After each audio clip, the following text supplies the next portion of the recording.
What's up? Welcome to episode 7 of Jar Sports Takes. Dallas Cowboys are coming off a huge Sunday night victory against the Steelers, 20 to 17. So before I get into offense and defense specifically, I just want to say it's an impressive win.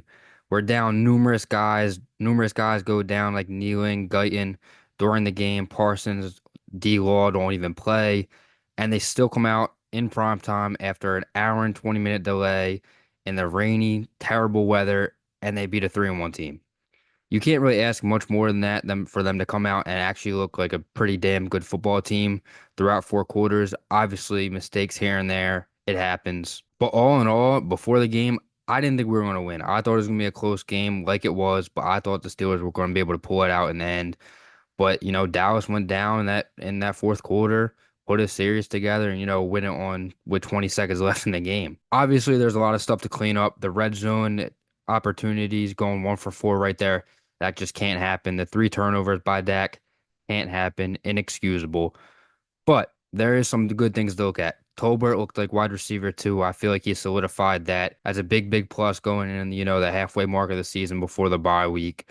Rico showed that he's, RB1, hit a couple huge runs over 10 yards, making plays happen, even catching the ball out the backfield, obviously on that one touchdown. So I am going to take, the negatives with the positives. I'm happy they won. I'm happy they came out and, they've shown signs of them being a good contending football team, but the issues are still there that I've talked about for numerous weeks now. And will that change? I don't know. We have one more game against Detroit before the bye week. We'll see what they do against Detroit. But then after that, it's a hard schedule coming up. Next 6 weeks, 7 weeks are going to be hard fought games. So starting with the offense, 9 for 15 on third down, 445 yards total compared to Steelers' 226 yards. If you're looking at strictly the numbers, there's no reason this game shouldn't have been a blowout by Dallas. They had the opportunities in the red zone, 1 for 4 there. We had a blocked field goal. Dak took a strip sack, which was very bad. Obviously, can't let that happen.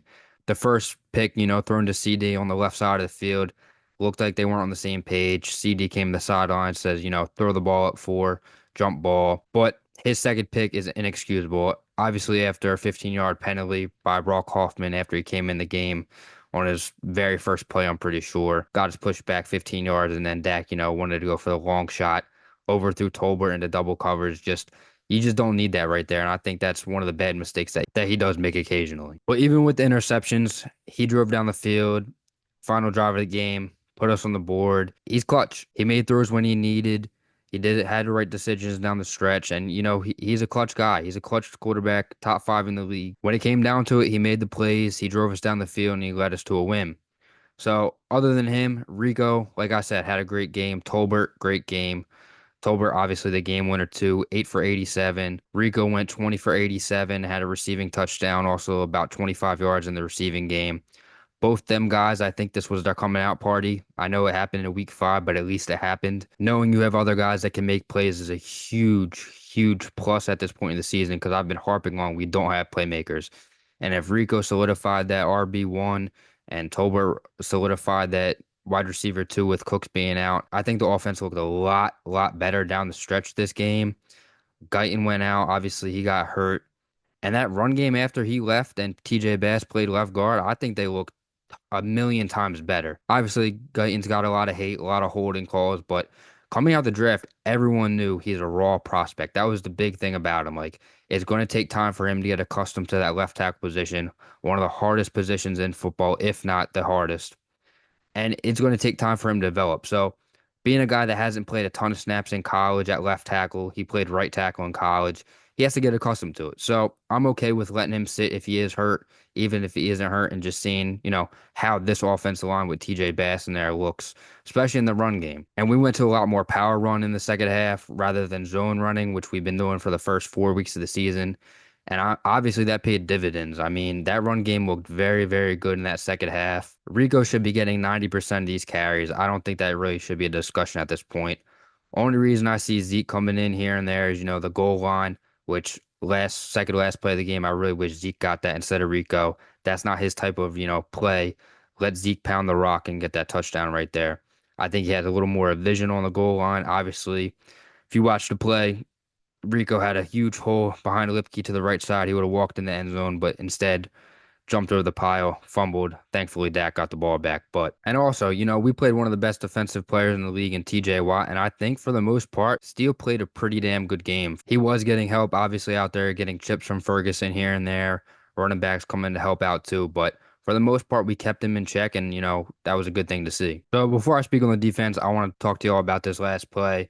Obviously, you see Tolbert gets hit in the groin on this play, comes back the very next play, and it's a mesh concept right here. Obviously, Tolbert goes low, but he gets back on his route. Obviously, strong hands for the touchdown, is able to keep in his hands. I haven't heard anyone talk about this anywhere, any ESPN, Fox, nothing like that. Like they're drawing mesh route. He's supposed to go underneath. But as a receiver, when you get pushed underneath like that off your route, for him to get back on his route, get back on track, get back in the end zone is such a huge, huge thing. Most of the time, guys get bumped off the route. They stay what track they're on. That can cause timing to be messed up. Where you're not where you're supposed to be at the time. So for him to, get bounced out right there, go back in the end zone, catch it, get tackled, touchdown. If he doesn't get back on his track, he's getting tackled at the one and we lose the game. So very underrated part. Didn't see anyone talk about that. And that's just a big, big heads up play. Kind of a veteran move from him.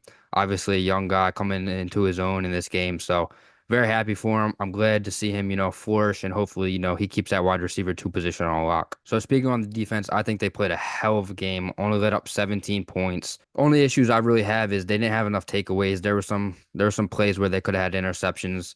Just didn't, come down with them. Definitely got to get on that jug machine this week going into Detroit. We had 3 sacks. A lot of guys stepped up. I loved Tyus Wheat's play, even though he had a 15-yarder, which I don't think was a penalty. But, that's the NFL nowadays. Having two of your biggest guys on defense, Parsons and D-Law, out, and you still generate 3 sacks, only gave up 42 yards to Harris, only 3 yards per carry. And then their leading receiver was Harris for 2 for 35. So their defense played a great game. Very underrated out. Like I said, I don't see too many people talking about it. And this is obviously one of the long plays for Harris, a screenplay. So they didn't have anything downfield. They had Pickens in a box all game. Obviously, very frustrating game for him. As you can see, Jay Lou talked a lot during the game, a lot after the game. I'm very happy with the performance. I mean, down a lot of guys, down star guys, and you still find a way to pull out a game in a game which no one thought you were going to be able to win. It just speaks volumes of this team. And look, Rico breaking tackles, running through tackles, getting the first down, getting hype. It looked like a different football team out there this week. It looked like they had a lot more energy, a lot more, enthusiasm to get this W.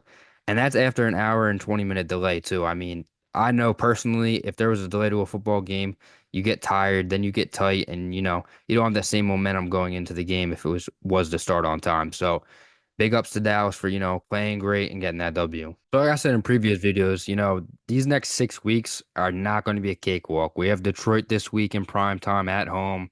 Obviously, 0-2 at home, 3-0 on the road right now. And then we have a bye week, and then we play San Fran, Atlanta, Philly, Houston, and then Washington. So like I said the last video, we're gonna see what kind of football team this is down this stretch. If they go 4-2 over this stretch right now, these 6 games, I'll be very, very happy. Don't know when guys are coming back. Don't know who's going to be able to step up in the moment. But overall, happy with the Steelers win. Hopefully, they bring that momentum to Detroit. Obviously, a lot of bad blood with Detroit. But yeah, hoping to get a W. I'll come out with a video on TikTok on Detroit, give my opinions. Should be a good game regardless. Came into Pittsburgh. Got the W against all the odds. No one really thought we were going to be able to win this game. And they came out and did it undermanned. So nothing more you can ask for them this game. Obviously, need to fix them mistakes, fix them penalties, fix the red zone opportunities, fix the turnovers. But nonetheless, appreciate y'all watching. Thank you.